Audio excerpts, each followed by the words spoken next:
అందరినీ వారసులు చేస్తాను. నువ్వు వచ్చేటప్పుడు తండ్రి మమ్మల్ని జ్ఞాపకం చేసుకున్నాను. తిరిగి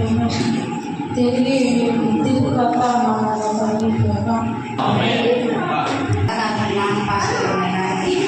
అలాగే తిరిగి వచ్చిన మనం యేసు ప్రభు వారి స్థితిలో వైపు 7 మాటలు చెప్తున్నాము. చిన్న ప్రార్థన చేస్తున్నాం.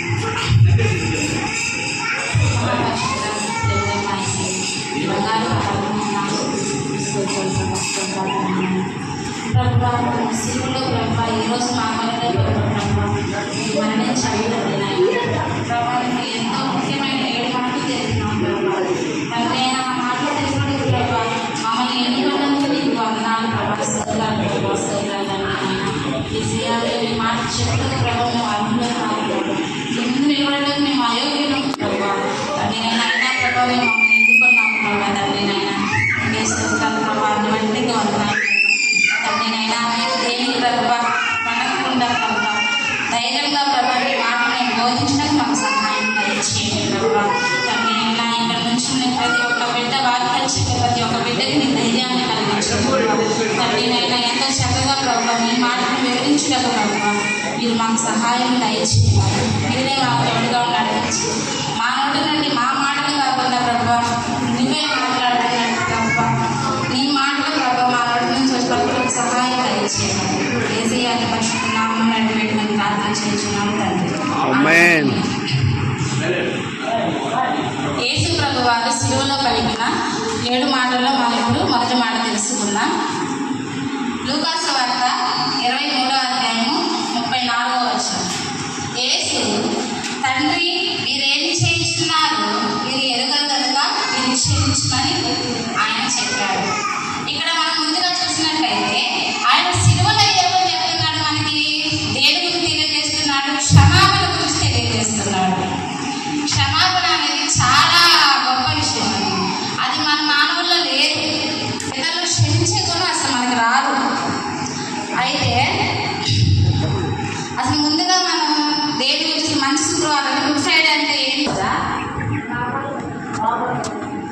ఎవరైనా వ్యక్తి చనిపోతే మనం అయ్యో పాపం ఆయన చనిపోయాడు అని మనం బాధపడతాం. కానీ మరి యేసు ప్రభు చనిపోతే మనం పండుగ ఎందుకు చేసుకుంటున్నాం? అదే మనం ఈ రోజు ఇంత సంతోషంగా ఉంది, మనం ఇప్పుడు ఇలా ఉంటున్నామంటే అది ప్రభు అయిన యేసుక్రీస్తు వారు శిలువలో మన పాపాలని మోసి ఆయన మాట శిక్ష పొందాడు కనుక మనం ఈరోజు ఎంత సంతోషంగా ఉన్నాం. మనం ఈరోజు శిలువ వేశారు, దేవుడు చనిపోయి మనం బాధపడడం అవసరం లేదు. ఆయన చనిపోలేదు, తిరిగి మళ్ళీ లేచారు. కాబట్టి మన పాపాలు ఆయన మోసుకొని శిలువలో చనిపోయాడు కాబట్టి ఆయన జ్ఞాపకం చేసుకోమని గుడ్ ఫ్రైడే అని అంటాం. అసలు యేసు ప్రభు వారు ఎవరు? ఆయన శిలువ ఎందుకు వేయబడ్డాడు? యేసు ప్రభు వారు ఎవరు? యెహోవా తండ్రి కుమారుడు. ఆయన మన పాపముల కొరకై యేసు ప్రభు కుమారుని మానవుల పాపాలు ఆయన మోసుకొని శిలువ మీద మరణించాలని చెప్పి లేఖనములు నెరవేర్చడానికి ఆయన లోకానికి వచ్చాడు. యేసు ప్రభు శిలువ శిక్ష ఏ విధంగా చేశారు? ఎంతో ఘోరంగా. ఆ కాలంలో రోమీయులు ఒక క్రూరమైన దోషులకు వేసేవారు అనమాట శిక్ష, మరణ శిక్ష, శిలువ శిక్ష.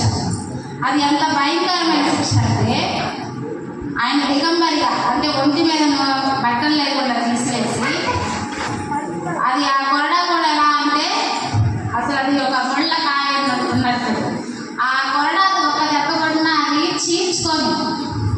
చీల్చుకొని శరీరంతో సహా అది బయటకు వచ్చేస్తుంది అన్నమాట. అంత వేగం పడ్డాడు ఆయన. కాళ్ళకి మేకులు కొట్టారు, చేతులకి మేకులు కొట్టారు, తల్లకి ముళ్ళ కిరీటం పెట్టారు. ఆయన శరీరం అంతా రక్తపు ముద్దలు తడిసిపోయింది అన్నమాట. అలాంటి ఆయన అసలు ఆయన అంత ఎందుకు శిలువ ఎందుకు మోయాలి? ఎవరి కోసం మోయాలి? మన కోసం. ఆ శిలువలో ఉండాల్సిన ఆయన కాదు, మనం ఉండాలి ఆ శిలువలో. ఆయన మనకు బదులుగా ఆయన మోసాడు ఆ శిలువను.